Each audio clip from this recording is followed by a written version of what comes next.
세계 최고의 명품 그룹인 LVMH가 티파니라는 브랜드를 인수를 했잖아요. 네. 그때 썼던 돈이 무려 17조 원을 썼습니다. 그런데 보통의 경우에 생각을 해보면 손익이 아주 좋을 것 같아서라는 이유를 대기가 쉬운데 인수의 변에 뭐라고 이야기를 했냐면 자기 참조 효과라는 게 있어요. 예를 들면 시장 같은 데서 사람들이 많잖아요. 그런데 그때 자기 이름을 불렀을 때 아무리 시끄러워도 기억을 합니다. 이게 자기 참조 효과라고 하는데 많이 팔기 위해서 하는 것이 아니라 나의 감정을 불러줬을 때 이래서 아프지 않으세요? 이래서 힘들지 않으세요? 라고 이야기를 했을 때 이 자기 참조 효과가 발생해서 주목을 하게 되는 겁니다. 우리의 제품이, 우리의 브랜드가 기분이 안 좋은 또는 부정적인 감정에 있는 고객에게 어떻게 작동해서 좋은 감정으로 만들어주느냐, 이게 사실은 가장 중요하다고 보고요.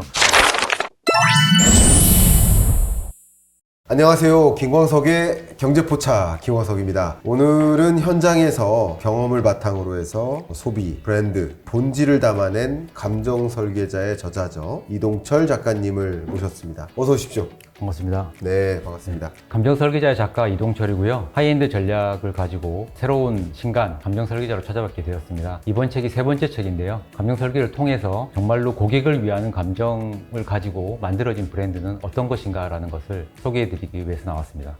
많은 분들이 투자에 좀 관심을 갖고 있고 더 많은 사람들이 투자를 하고 있는데 감정 체크가 이 투자에도 도움이 된다. 이게 사실인지 한번 여쭤보고 싶습니다. 매우 도움이 된다고 저는 생각을 합니다. 네. 사실 저도 금융적인 부분에서의 베이스가 있어서 어떤 기업을 인수를 하거나 평가를 할 때 당연히 주가를 위해서는 매출이라든가 손익이라든가 이런 걸 기본적으로 보잖아요. 그런데 얼마 전에 있었던 그 사례를 보면 세계 최고의 명품 그룹인 LVMH가 티파니라는 브랜드를 인수를 했잖아요. 네. 그때 썼던 돈이 무려 17조 원을 썼습니다. 그런데 보통의 경우에 생각을 해보면 매출이 좋아서 또는 뭐 손익이 아주 좋을 것 같아서라는 이유를 대기가 쉬운데 인수의 변에 뭐라고 이야기를 했냐면 1886년부터 만들어왔던 그런 영원한 사랑을 상징하는 그런 리잉 때문에, 그런 영원한 사랑 때문에 이 브랜드를 인수했다고 이야기를 했습니다. 네. 사실 저는 그 내용을 보고 이런 큰 결정을 하면서 이런 추상적인 말을 한다? 영원한 사랑? 이게 상당히 이해가 안 갔었거든요.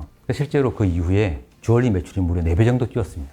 그리고 상당히 큰 성과로 돌아왔죠. 그걸 보면서 소비자들이 어떤 감정으로 기억하는 브랜드가 큰 가치가 있구나. 그리고 이것이 실제로 어떤 인수라든가 또는 어떤 브랜드의 성장에 큰 영향을 미치는구나라는 생각을 한 적이 있습니다. 네. 그런 관점에서 감정 체크가 투자에 도움이 된다라는 말씀을 주신 것 같은데 좋은 감정도 표현하지 못하고 또 뭐 그렇게 하면 뭐 존재하지도 않는다는 뭐 그런 말씀이신 것 같은데 그럼 브랜드의 정체성은 어떻게 만들어지는 것이라고 생각하시는지 여쭤보겠습니다. 브랜드의 정체성이라고 하는 것은 사실 이렇게 설명을 드리면 될 것 같습니다. 예를 들면 복합 정서라는 개념이 있어요. 네. 그래서 어떤 브랜드를 사랑한다고 했을 때 그 사랑이라고 하는 것이 나뉘어질 수 있습니다. 제 책에 보면 이렇게 프리즘 모양 삼각형이 있잖아요. 네. 이 삼각형을 보면 사랑이라는 감정은 나누어 보면 신뢰와 기대라는 두 가지 감정입니다. 예를 들면 하나의 어떤 대상을 신뢰한다는 그런 감정에 새로운 이벤트들이 막 더해지는 거죠.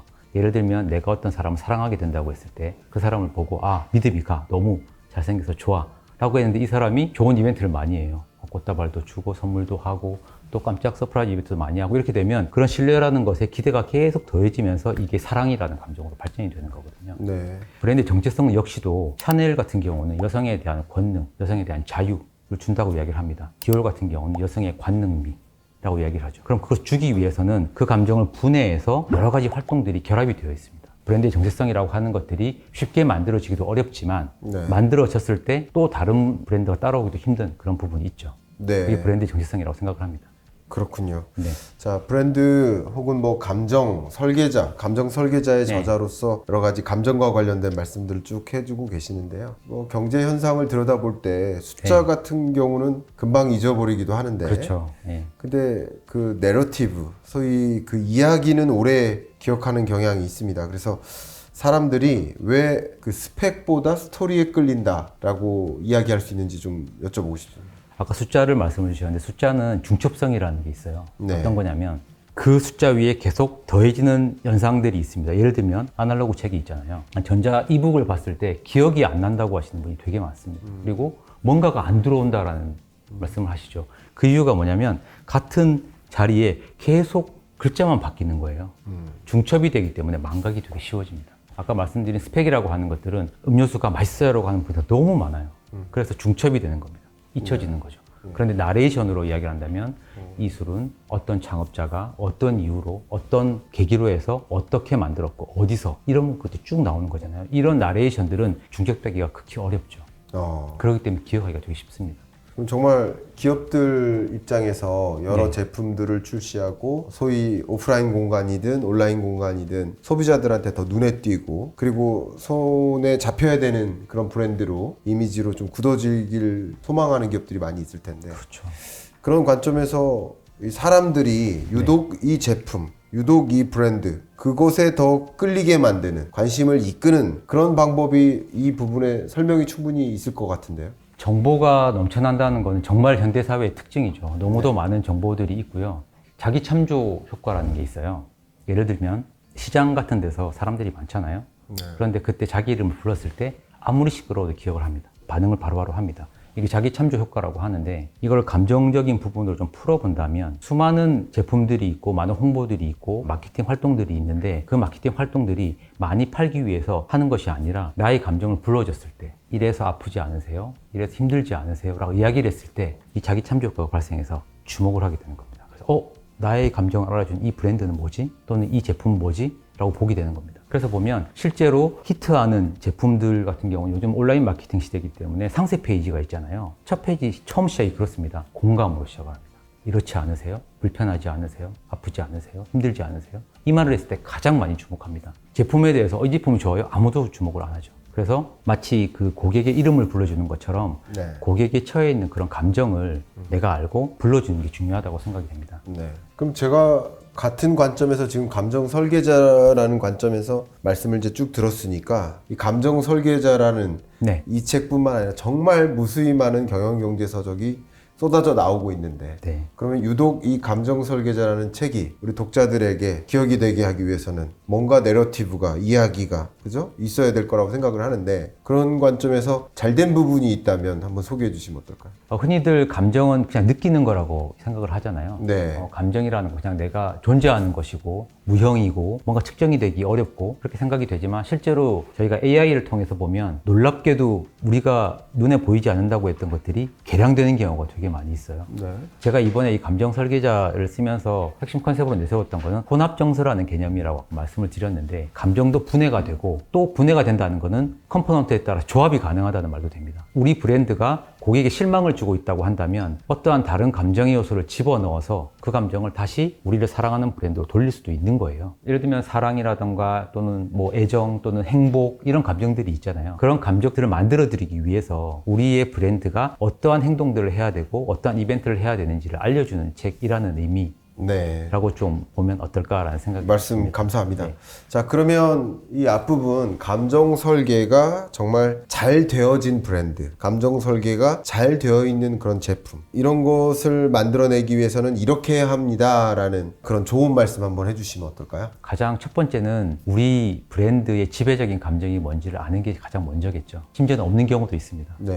제품만 팔다 보면 내 감정이 너무도 흩어져서 고객들은 캐치를 못하는 겁니다. 이게 어떤 브랜드의 감정을 주고 있는지 모르고 있는 경우는 상당히 힘듭니다. 여러 가지로 비용도 많이 들어가고 그렇기 때문에 그 브랜드의 지배적인 감정을 아는 게 중요하고요. 그 다음에 그 감정에 따라서 우리가 어떠한 브랜드의 감정을 만들고 싶은지 그래서 고객이 어떻게 수신하게끔 만들고 싶은지에 대한 걸 아는 게 중요합니다. 그리고 그 중간에 있는 게 제품이죠. 그래서 그 고객의 행복한 마음, 예를 들어서 상당히 오늘 우울한 때였는데 어떠한 제품을 만나서 오늘 기분이 많이 좋아졌어 라고 했을 경우는 책에는 이제 긍정, 부정, 트랜스퍼라고 하는데 부정적인 감정을 긍정으로 바꿔주는 겁니다. 사람은 기본적으로 아시겠지만 오늘 너무 고생했어. 나 오늘 뭐 좀 해야 되겠어. 나 놀러 가야 되겠어. 또는 오늘 나 술 한잔 해야 되겠어. 라는 게 있잖아요. 이런 안 좋은 감정 상태에 본인이 있다고 생각이 됐을 때 이것을 긍정적인 감정으로 바꾸고 싶어하는 강한 욕구가 있습니다. 우리의 제품이 우리의 브랜드가 기분이 안 좋은 또는 부정적인 감정에 있는 고객에게 어떻게 작동해서 좋은 감정으로 만들어주느냐 더 나은 상태로 나아가게 만들어주느냐 이게 사실은 가장 중요하다고 보고요. 그걸 설계하는 것이 감정 설계의 마지막 단계의